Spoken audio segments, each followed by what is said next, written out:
Denny and Buzz weren't close. Denny was strong and confident. Buzz, not so much. He was always trying to prove himself. This trip was supposed to be his chance, but as the sun dipped below the trees, they realized something. They were lost. Hours passed. The cold set in, and no matter how many times Buzz checked the compass, they never seemed to be heading in the right direction. Hunger gnawed at them, and fear crept in with every snapping twig. Then they saw him, a lone figure emerging from the trees. Flynn wasn't a ranger. He wasn't lost either. He claimed to know the woods like the back of his hand. "I know someone who can help," he said. "A doctor, just up the path, if you're willing to pay the price." Denny wanted to leave. Buzz, desperate to prove he could handle things, insisted they follow. A cabin stands alone in the woods. The door creaks open before they can even knock. Inside, the air is thick with a musty, chemical smell.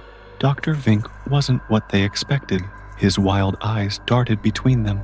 His lab was filled with strange things. Jars of preserved creatures, buzzing machines, something twitching under a stained cloth. "You boys lost. Happens all the time," he said, his voice smooth and unsettling. "But before I help, a test. Buzz hesitated. "What kind of test?" Dr. Vink grinned. A riddle. Answer correctly, and you can call home. Fail, and you leave. What is weightless can be seen by the naked eye, and if put in a barrel, makes it lighter." Buzz struggled. The seconds dragged on. Denny panicked. They got it wrong. Dr. Vink's smile never wavered. "A shame, but don't worry. There's Always a way back." Buzz, run! The road appears out of nowhere. Headlights pierce the fog.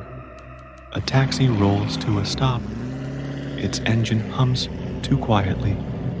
The driver knew their names, told them to get in, said he had been waiting for them.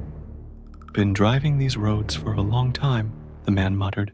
"Since I lost something to the doctor myself." Denny frowned. "Lost what?" The driver lifted his sleeve. His hand was missing, but the sleeve was clean, old, as if it had been that way for years. The cab sped up. The trees blurred. Buzz felt his chest tighten. The headlights began to flicker. "We have to solve it," he gasped. The riddle. The wind roared. The taxi swerved violently. Shadows flickered across the windows. The crash was seconds away. Then, realization. "A hole!" Buzz shouted. "A hole in the barrel makes it lighter." Everything stopped. The cab faded like smoke. The road disappeared beneath their feet. They were standing at the edge of town, the first hints of dawn breaking over the trees. Relieved laughter, a police car pulling up, safety, almost. They made it, they survived. But as Denny ran a hand over his arm, his stomach turned. A mark, a small circular scar, red at the edges, as if freshly burned. Buzz stared at him, eyes wide. "What is that?" Denny didn't know, but deep down, he understood. They hadn't walked away unscathed. The doctor always took his price, and sometimes the price doesn't show up right away.